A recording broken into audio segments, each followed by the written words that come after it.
Convidá-lo a abrir sua Bíblia. Nós começamos uma série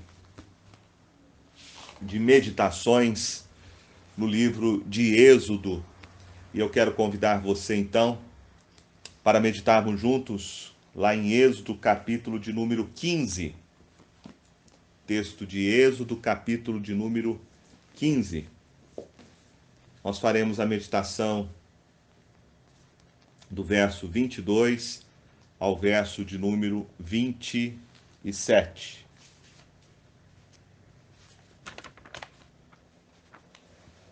Êxodo, capítulo 15, do verso 22 ao verso 27. Nós estamos meditando, fazendo uma série de reflexões, de pregações positivas no livro de Êxodo, sobre este período em que o povo de Israel passou pelo deserto, por esta peregrinação que levou cerca de 40 anos até entrarem na terra de Canaã.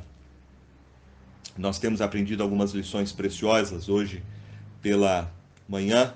Nós vimos como que Deus ensinou este povo durante a peregrinação do deserto. Falamos sobre a pedagogia do deserto e hoje nós vamos falar sobre as amarguras, neste momento, sobre as amarguras do deserto. Acompanhe comigo a leitura. Êxodo capítulo de número 15, do verso 22 ao 27. Fez Moisés partir a Israel do Mar Vermelho e saíram para o deserto de Sur. Caminharam 3 dias no deserto e não acharam água. Afinal, chegaram a Mara.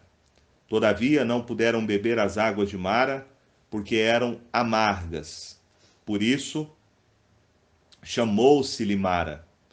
E o povo murmurou contra Moisés, dizendo: que havemos de beber? Então Moisés clamou ao Senhor, e o Senhor lhe mostrou uma árvore. Lançou a Moisés nas águas, e as águas se tornaram doces. Deu-lhes ali estatutos e uma ordenação, e ali os provou. E disse: se ouvires atento a voz do Senhor teu Deus, e fizeres o que é reto diante dos seus olhos, e deres ouvido aos seus mandamentos, e guardares todos os seus estatutos, nenhuma enfermidade virá sobre ti, das que enviei sobre os egípcios, pois eu sou o Senhor que te sara. Então chamaram a Elim, onde havia 12, chegaram a Elim, onde havia 12 fontes de água e 70 palmeiras, e se acamparam junto das águas. Não sei se você se recorda, os mais velhos diziam: remédio bom é remédio amargo. Deus, em sua sabedoria paternal, muitas vezes leva-nos também a experimentar amarguras. O seu objetivo é abençoar-nos por meio de experiências amargas. Nós vamos encontrar na Bíblia muitos relatos de servos de Deus que passaram por amargas provações. Temos, por exemplo, Isaac e Rebeca, que experimentaram amargura com o casamento do seu filho Esaú. Também você vai encontrar Noemi, que experimentou a amargura de ter perdido o seu esposo e os seus filhos. Ana passou pela amargura de não ter filhos. Davi também experimentou a amargura e tornou-se chefe de um exército com mais de 400 homens amargurados. O texto de hoje nos fala dessa experiência de Israel após a passagem deles pelo Mar Vermelho. Deus conduziu o seu povo pelo deserto. E após 3 dias sem água, Deus levou o povo até um lugar chamado Mara. Aqui nós aprendemos algumas lições para nós. Primeiro, Deus foi quem conduziu o seu povo àquele lugar. Foi Deus quem levou o seu povo até aquele lugar. Fazia parte dos planos de Deus e do seu propósito que o povo de Israel tivesse esta experiência de amargura. Deus está no controle de todas as adversidades que nós passamos pela nossa vida. E muitas vezes, no deserto, nós vamos passar por situações amargas, que fazem parte do plano de Deus para a nossa vida, que fazem parte do seu propósito para nós podermos amadurecer na nossa caminhada com Ele. Interessante que quando nós olhamos para a festa da Páscoa que o povo de Israel celebrou ao sair do cativeiro egípcio, Deus diz para eles em Êxodo capítulo 12 como deveriam celebrar a Páscoa, e um dos ingredientes que eles deveriam, naquela noite que Deus visitaria a terra do Egito através do anjo da morte, onde eles deveriam pegar um carneiro, imolá-lo e com o sangue dele colocar nos umbrais da porta, o texto nos fala como eles deveriam comer aquele animal assado. E lá então, no capítulo 12 de Êxodo, no verso de número 8, diz: naquela noite comerão a carne assada no fogo, com pães asmos e ervas amargas a comerão. Porque o povo de Israel tinha que comer a Páscoa, aquele cordeiro assado com pães asmos e ervas amargas? Por causa que eles tinham que sempre se lembrar daquele longo período que eles passaram de escravidão no Egito. São 430 anos de cativeiro. 430 anos que eles foram escravos dos egípcios. 430 anos de sofrimento. E agora o texto bíblico nos fala que após o Senhor libertá-los da escravidão do Egito, Deus conduz o seu povo de maneira triunfante, abrindo o Mar Vermelho, e após 3 dias de caminhada, após Deus ter aberto o Mar Vermelho, Deus então leva este povo a beber as águas de Mara, as águas amargas. Parece que este povo já havia se esquecido do que Deus havia feito por eles. Deus manifestou seus grandes e portentosos prodígios, enviando 10 pragas sobre a terra dos egípcios. Deus libertou o seu povo de Israel com poderosa mão. Eles foram libertos de um jugo de 430 anos de sofrimento, 430 anos de amargura. E agora o texto nos fala que após 3 dias desta libertação, andando pelo deserto, este povo agora já está murmurando, já está com o coração amargo. O Senhor tem um propósito em tudo isso. O Senhor está no controle e Ele permite que nós experimentemos nesta vida situações amargas. Quando você olha para a Escritura, você vai ver a história de Noemi, e Noemi mesmo declara lá no livro de Ruth, no capítulo 1, no verso 20 e 21, quando ela diz assim: não me chameis Noemi, chamai-me Mara, porque grande amargura me tem dado o Todo-Poderoso, de Toz eu parti, porém o Senhor me fez voltar pobre. Porque, pois, me chamareis Noemi, visto que o Senhor se manifestou contra mim e o Todo-Poderoso me tem afligido. Deus estava no controle na história de Noemi, e ela sabia disso, que a amargura fazia parte do plano de Deus para a sua vida. Por isso ela diz: não me chamem mais agora de Noemi, me chamem de Mara. Nós também olhamos para a vida de Jó e vemos a mão de Deus tanto nas coisas boas quanto nas coisas ruins que lhe aconteceram. E ele, num desabafo para a sua esposa, após ter perdido tudo, ele declara, dizendo para ela: falas como qualquer doida, temos recebido o bem de Deus e não receberíamos também o mal? Em tudo isso, Jó não pecou com seus lábios.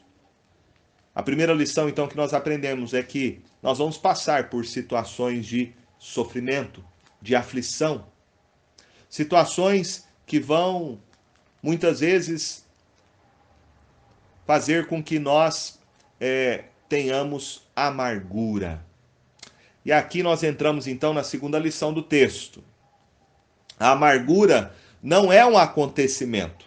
A amargura é uma reação do nosso coração diante do sofrimento.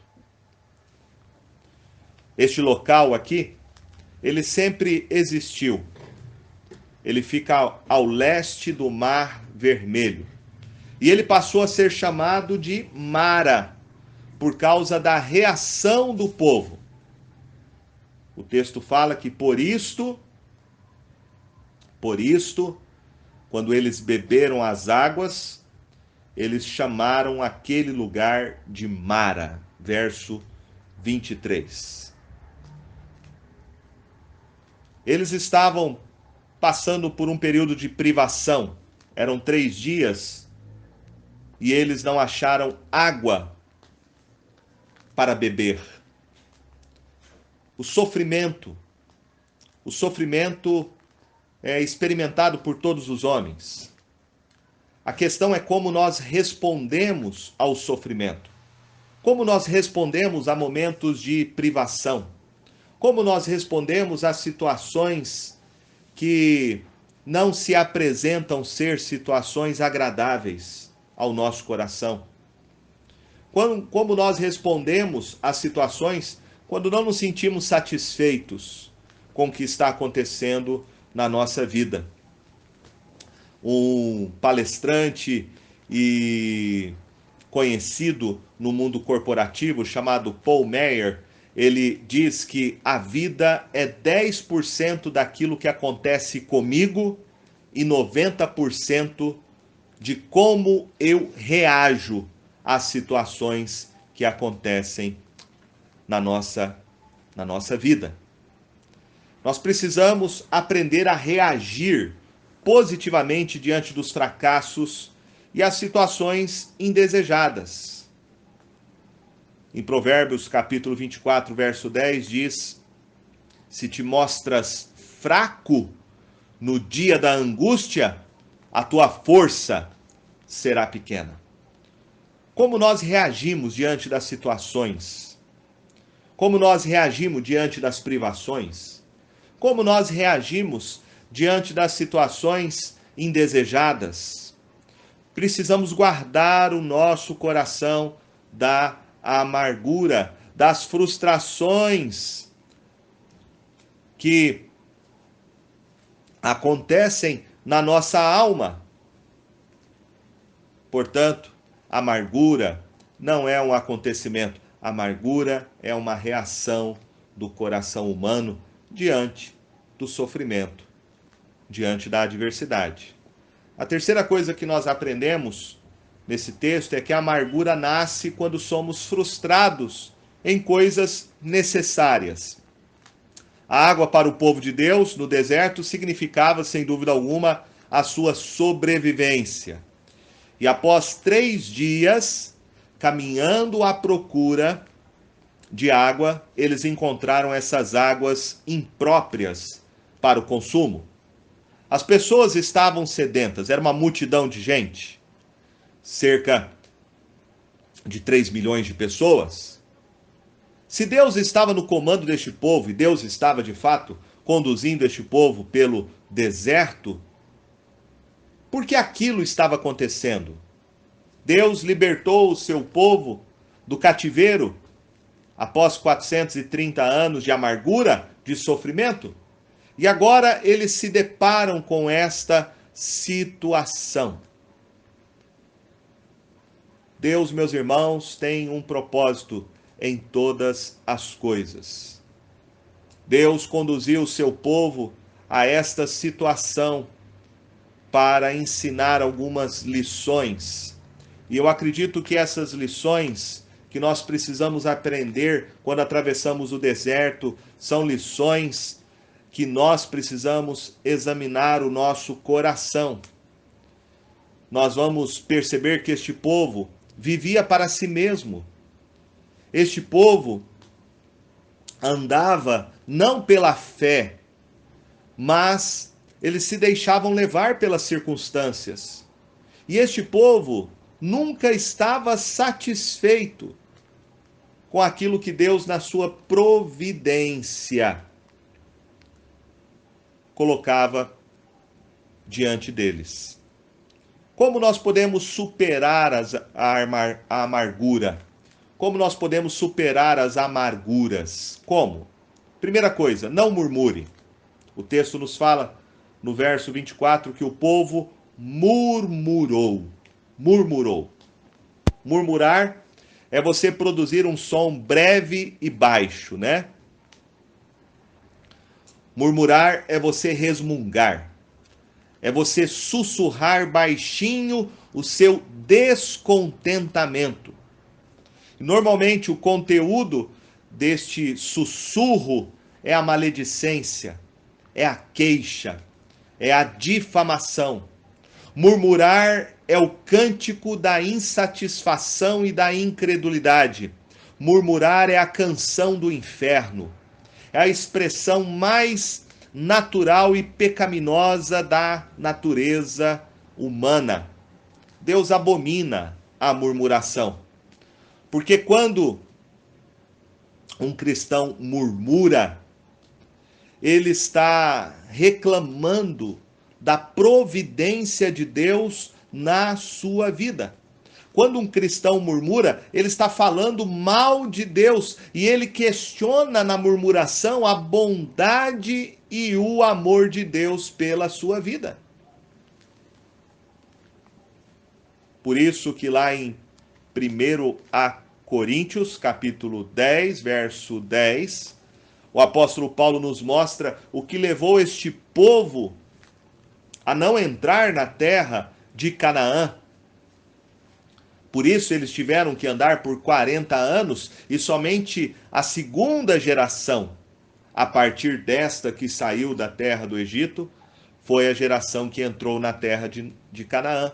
E um dos pecados mencionados por Paulo lá em 1 Coríntios 10, 10 foi a murmuração. Ele diz: nem murmureis, como alguns deles murmuraram e foram destruídos pelo exterminador. Lá em Números capítulo 14, verso 29, o Senhor pune de maneira severa os murmuradores. E diz assim a palavra de Deus: neste deserto cairá o vosso cadáver, como também todos os que de vós foram contados segundo o censo, de 20 anos para cima, os que dentre vós contra mim murmurastes. Se você está passando por alguma situação de adversidade em sua vida, por alguma privação, quem sabe privação das suas necessidades, é um grande desafio, mas o desafio é não murmurar, é não se queixar de Deus, é não se queixar da providência de Deus, por caminhos muitas vezes que são caminhos de sofrimento. A segunda lição que nós aprendemos no texto, se nós quisermos vencer a aflição, não é apenas não murmurar, mas em segundo lugar, não buscar culpados pela sua amargura. O texto fala que o povo murmurou contra Moisés, dizendo: que havemos de beber. O povo estava amargurado e eles projetaram a amargura para o líder deles, que era Moisés. Eles precisavam encontrar um culpado para justificar aquela amargura. E eles exigiam de Moisés uma solução: que havemos de beber? Nós cometemos o mesmo erro do povo de Israel quando procuramos culpados para as nossas frustrações e amarguras. E nós culpamos muita gente. Nós culpamos a igreja, culpamos o pastor, culpamos o governo, nós culpamos até Deus. Nós colocamos nomes em nossas amarguras. Portanto, não busque culpados pela sua amargura. Jamais tente justificar a sua amargura colocando a culpa dela em alguém. A terceira coisa que nós aprendemos é como, então, nós devemos enfrentar a amargura. E o texto nos ensina que nós devemos buscar em Deus a solução para a nossa amargura. Veja o que diz o verso de número 25. Então Moisés clamou ao Senhor, e o Senhor lhe mostrou uma árvore. Lançou a Moisés nas águas, e as águas se tornaram doces. Nós vemos aqui que situações de sofrimento que o povo de Israel passou, eles buscaram a solução no Senhor para resolver o seu problema. O texto fala que Moisés clamou ao Senhor. Isso é o que nós devemos fazer diante das aflições, clamar. Clamar, buscar o Senhor pela oração. Buscar a Deus através da oração, clamar sem cessar. Termos perseverança na oração e entender que o Senhor ouve a nossa oração e Ele responderá ao nosso clamor. Veja que o Senhor respondeu e a solução da amargura está em Deus. O salmista disse no Salmo 142, verso 1 e 2: Ao Senhor ergo a minha voz e clamo com a minha voz, suplico ao Senhor, derramo perante Ele a minha queixa, à sua presença exponho a minha tribulação. Foi isso que Moisés fez, ele buscou a Deus. E o Senhor revelou a solução. Deus mostrou a Moisés uma árvore, que ao ser colocada na água amarga, transformou em água doce. Uma solução divina, porém simples. Deus fez aqui um milagre. Não há nada nesta árvore para transformar aquela água amarga numa água doce. Não há evidência disso no texto. Deus de fato fez um milagre. Mas este milagre nos aponta para o que Deus fez por nós para resolver os problemas da amargura que nós experimentamos diante dos sofrimentos desta vida. O Senhor nos enviou o seu próprio Filho Jesus. O Senhor Jesus também foi colocado no madeiro. Ele foi colocado numa cruz. Ele foi levantado. E ele, ao morrer na cruz, ele morreu para nos justificar diante de Deus. Jesus Cristo deu sua vida por nós para cancelar a nossa dívida com o Pai. Lá em Isaías, no capítulo 53, verso 4 e 5, diz assim: Certamente Ele tomou sobre si as nossas enfermidades e as nossas dores levou sobre si, e nós o reputávamos por aflito, ferido de Deus e oprimido. Mas Ele foi transpassado pelas nossas transgressões e moído pelas nossas iniquidades. O castigo que nos traz a paz estava sobre Ele, e pelas suas pisaduras fomos sarados. Perceba que a paz e a cura dos nossos pecados estão relacionados ao castigo e às dores, às pisaduras, os ferimentos que Jesus sofreu na cruz do Calvário por nós. É através da morte de Jesus, de quando ele foi glorificado com a sua crucificação e a sua ascensão aos céus, que nós recebemos a salvação, a vida eterna. Lá em João, no capítulo de número 7, no Evangelho de João, capítulo de número 7, o Senhor Jesus disse assim: no último dia, o grande dia da festa, levantou-se Jesus e exclamou: se alguém tem sede, venha a mim e beba. Quem crer em mim, como diz a Escritura, do seu interior fluirão rios de água viva. E isto ele disse com respeito ao Espírito que havia de receber os que nele crescem, pois o Espírito até aquele momento não fora dado, porque Jesus não havia sido ainda glorificado. O Senhor Jesus está dizendo que se nós crermos nele, como diz a Escritura, se nós crermos que ele então é o nosso único Salvador, de que ele é o único Senhor, se nós crermos nele de todo o nosso coração e entendermos que ele morreu naquela cruz por nós e ele ressuscitou e subiu aos céus, nós receberemos o seu Espírito Santo em nossa vida. Ele diz: quem crer em mim, como diz a Escritura, do seu interior fluirão rios de água viva. Jesus experimentou, meus irmãos, o sofrimento, a amargura naquela cruz.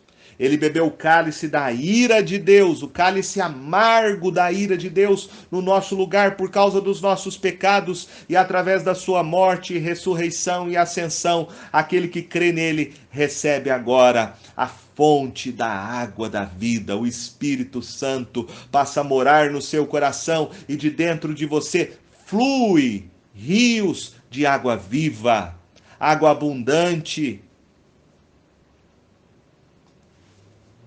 Jesus é o único que pode transformar os nossos sofrimentos, transformar um coração amargo num coração agora onde rios de água viva brotem de dentro do coração.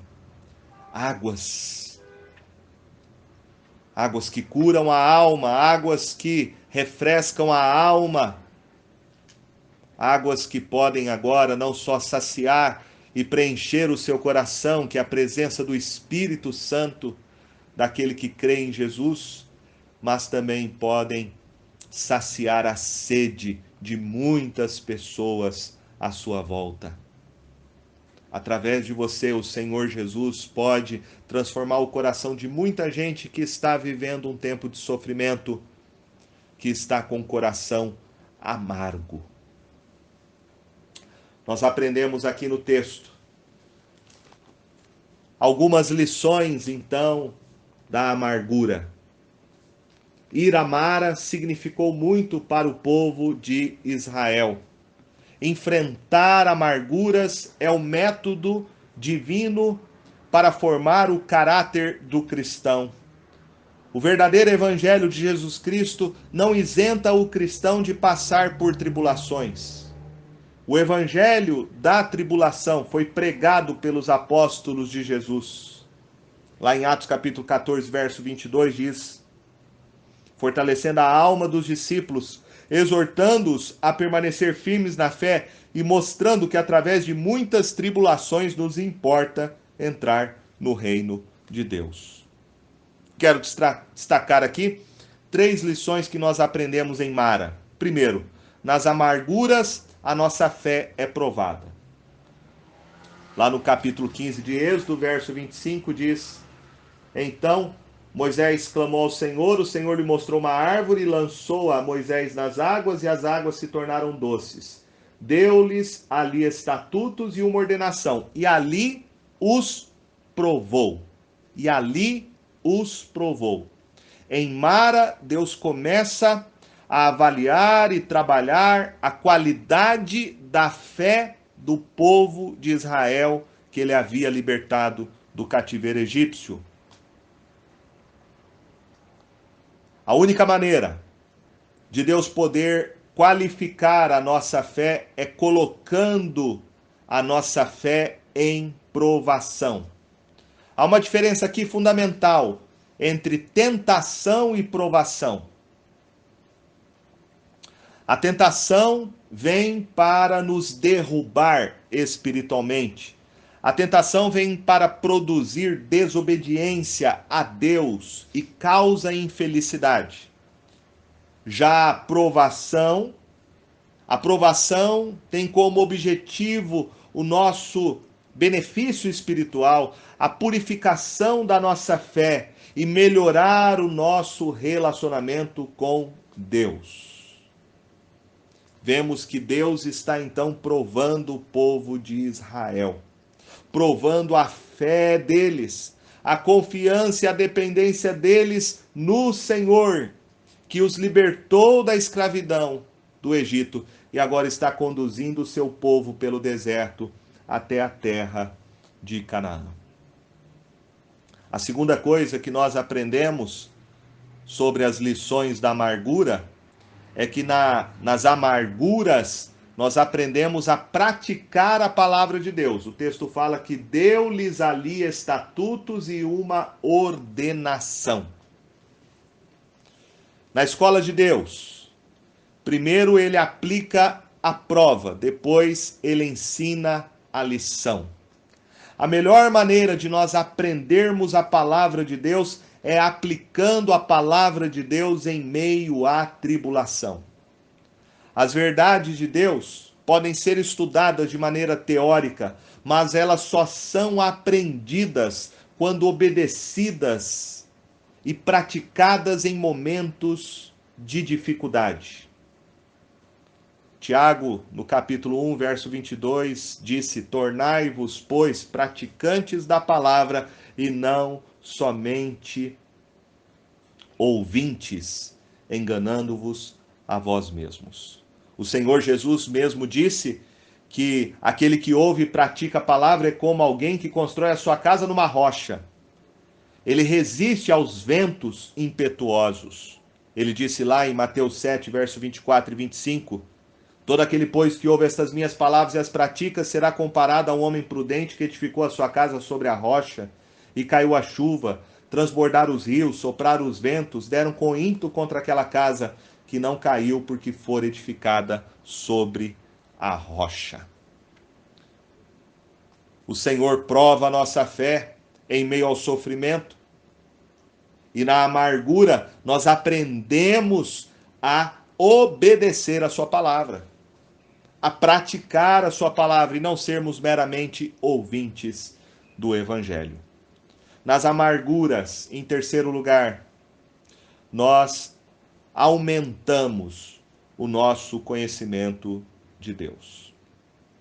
Se a primeira lição da amargura é a nossa fé sendo provada, a segunda lição, a amargura, nós aprendemos a praticar a palavra de Deus. Aqui nós aprendemos que na amargura nós podemos conhecer mais o Senhor. Veja o que o Senhor diz, o verso de número 26. E disse: se ouvires atento a voz do Senhor teu Deus, e fizeres o que é reto diante dos seus olhos, e deres ouvido aos seus mandamentos, e guardares todos os seus estatutos, nenhuma enfermidade virá sobre ti, das que enviei sobre os egípcios, pois eu sou o Senhor que te sara. Em Mara, Deus revelou-se a Israel como Jeová Rafá, o Senhor que te sara, o Senhor que te cura. Eu creio que Deus faz uma promessa aqui para o povo durante a peregrinação do deserto. Deus está dizendo que se aquele povo for um povo obediente à sua palavra, for um povo que vive pela fé, confiando no Senhor, naquilo que ele revela de si mesmo, Deus está prometendo que este povo não teria nenhuma enfermidade, como Deus havia enviado sobre os egípcios, aquelas pragas que Deus enviou sobre os egípcios. Deus está falando: eu vou cuidar de vocês fisicamente, não deixando nenhum de vocês ficarem doente durante toda a jornada do deserto. É uma promessa que Deus faz ao povo de Israel. E eu quero dizer isso, que é uma promessa exclusiva ao povo de Israel naquele período em que eles atravessaram a peregrinação do deserto. Como eles estavam no deserto, Deus estava conduzindo o seu povo, Deus aqui está fazendo uma promessa a eles, especificamente, exclusivamente ao povo de Israel. Não quero dizer com isso que Deus está prometendo para você que você não vai ficar enfermo, que você não vai pegar o coronavírus, que você não vai ficar doente. Não, essa promessa aqui não se aplica a nós hoje. Essa promessa se aplicou ao povo de Israel durante a peregrinação deles no deserto. Mas isto nos ensina algumas coisas. Deus aqui se revela como o Senhor que cura, Jeová Rafá, o Senhor que cura, o Senhor que sara. Nós precisamos nos lembrar, meus irmãos, que o Senhor Jesus se identificou como o Senhor que cura. Ele disse, lá em Lucas, no capítulo de número 5, o Senhor Jesus disse em Lucas 5, verso 31 e 32. Respondeu-lhe Jesus: os sãos não precisam de médico, e sim os doentes. Não vim chamar justos, e sim pecadores ao arrependimento. O Senhor Jesus é o nosso médico. O Senhor Jesus é o que cura, e Ele cura a nossa alma. Ele cura a nossa alma do pecado, Ele sara a nossa alma de toda a amargura que passamos na nossa vida. Eu quero terminar esta reflexão com você nessa noite, falando três coisas para você, três aplicações do texto para a nossa vida. Nós podemos aqui aprender, em primeiro lugar, que nós devemos guardar o nosso coração da amargura. Lá em Hebreus, no capítulo 12, do verso 14 e 15, diz que a amargura é como uma raiz. Lá em Hebreus fala da raiz de amargura. A raiz de amargura. Comparando a amargura como se fosse uma planta. E Deus fala da amargura como sendo uma planta em Deuteronômio, no capítulo 29, verso de número 18. Ele diz que a amargura é como uma raiz de uma erva. Nós devemos tomar muito cuidado com a amargura. A amargura começa com desgosto, com ressentimento. A amargura começa com insatisfação. Guarde o seu coração da amargura. Guarde o seu coração da amargura. A amargura faz mal a você, perturba, tira a sua paz. A amargura te afasta da graça de Deus. A amargura contamina as pessoas à sua volta. Guarde o seu coração da amargura. A segunda coisa que nós aprendemos nesse texto é que Deus sabe das nossas necessidades. Deus sabe o que nós precisamos. Desde quando Deus tirou este povo da escravidão do Egito, Deus já havia planejado qual caminho que ele conduziria este povo. Lembremos que Deus sempre ia à frente através de uma nuvem durante o dia, uma coluna de fogo durante a noite. Deus conduziu este povo pela península do Sinai. E Deus sabe o que nós precisamos. Deus conhece as nossas necessidades. É isso que Jesus diz lá em Mateus 6,32, quando ele diz que não devemos viver como os gentios, os pagãos que não conhecem a Deus. Não devemos ficar reclamando, murmurando sobre o que comeremos, que beberemos ou com que nos vestiremos. Ele diz: pois vosso Pai Celeste sabe de todas as suas necessidades. Deus sabe, meus irmãos. Deus sabe o que você precisa. Deus sabe o que é necessário na sua vida, na sua casa, na sua despensa. Deus sabe as contas que você tem para pagar. Deus sabe, Deus conhece a sua necessidade. E a última lição que nós aprendemos aqui é que Deus é capaz de prover toda a nossa necessidade. Deus cuidou deste povo no deserto. Deus cuidou. Deus, por meio de Moisés, lá em Deuteronômio, no capítulo de número 8, Moisés lembra o povo de como Deus cuidou deles durante a peregrinação do deserto, os 40 anos de peregrinação.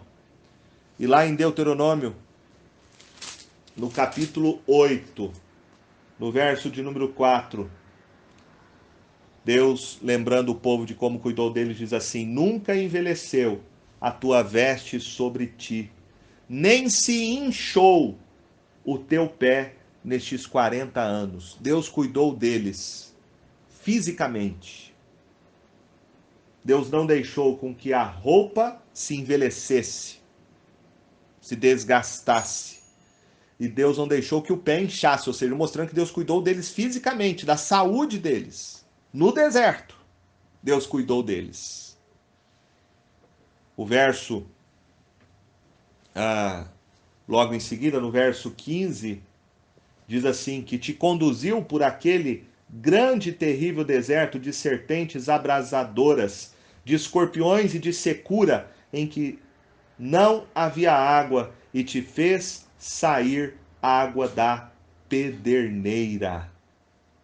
Que no deserto te sustentou com maná. Deus cuidou do seu povo fisicamente durante a travessia.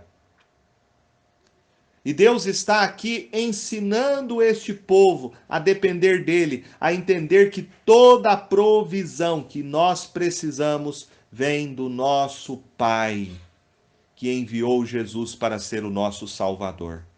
Ele cuidará de você. Ele cuidará da sua necessidade. Ele cuidará da sua saúde física. Ele sustentará com provisão a sua família. O Salmo de número 37, no verso de número 25, Davi disse: fui moço e já agora sou velho, porém jamais vi o justo desamparado, nem a sua descendência a mendigar o pão. Deus promete cuidar de nós quando atravessamos o deserto. Deus promete suprir a nossa necessidade. Deus promete cuidar da nossa vida. Mas eu quero dizer que atravessar o deserto, passar por dificuldades, muitas vezes não vai deixar a gente passar por necessidades básicas, mas nós, como cristãos, vamos ter que aprender a viver muitas vezes com menos. A crise que estamos passando no nosso país certamente deve afetar a vida das pessoas, o emprego, o salário, a renda. Nós também seremos afetados. Jesus disse que nós não somos do mundo, mas estamos no mundo. E, portanto, isso terá reflexo para a nossa vida. E vamos ter que, como cristãos, aprender muitas vezes a viver com menos, a viver com pouco. Mas eu quero dizer que mesmo que a gente tenha que apertar o cinto, nós precisamos nos lembrar que nós somos um povo abençoado. E eu creio que muitas vezes, quando passamos por algum tipo de privação, quando temos que viver com menos, Deus está nos ensinando de que as bênçãos espirituais que temos em Cristo Jesus são mais importantes do que as bênçãos temporais. É por isso que o Senhor Jesus disse em Mateus 5:21, onde está o teu coração, aí está o teu tesouro. E eu pergunto para você, onde está o teu tesouro? Onde está a tua esperança? Onde está o teu consolo? Em Colossenses, no capítulo de número 3, Colossenses capítulo de número 3, verso de número 2, o apóstolo Paulo nos diz assim: pensai nas coisas lá do alto, não nas que são aqui da terra. Pensai nas coisas lá do alto. Quando o apóstolo Paulo escreve a carta aos Filipenses, no capítulo 1, verso 3, ele diz: bendito Deus e Pai de nosso Senhor Jesus Cristo, que nos tem abençoado com toda sorte de bênção espiritual nas regiões celestiais em Cristo. Paulo aqui não fala de bênçãos terrenas, ele fala de bênçãos espirituais. E eu quero então terminar dizendo isso para você, que embora nós possamos passar por algum tipo de provação, que às vezes tenhamos que, no deserto, nas dificuldades, apertar o cinto, nós somos um povo abençoado em Cristo Jesus. Então pense nas coisas que são do alto, não nas coisas aqui da terra. Pense nas bênçãos que eu e você temos. Nós somos o povo escolhido de Deus. Nós somos o povo que temos Jesus como Salvador. Nós temos o Espírito Santo habitando dentro de nós. Nós temos o Deus Todo-Poderoso conosco em nossa caminhada, para nos encorajar, para nos confortar, para suprir as nossas necessidades, tanto físicas quanto espirituais em Cristo Jesus. Que Deus te abençoe, que Deus fortaleça a nossa vida, que Deus fortaleça a sua fé no Senhor Jesus, e que neste tempo que estamos vivendo, você possa confiar no Senhor, confiar nos cuidados dele, mesmo sendo provado, entendendo que há lições preciosas de Deus, de saber que ele está conosco, de que não estamos sozinhos e que a graça dele, a presença de Jesus, pode nos dar alegria e paz em qualquer situação.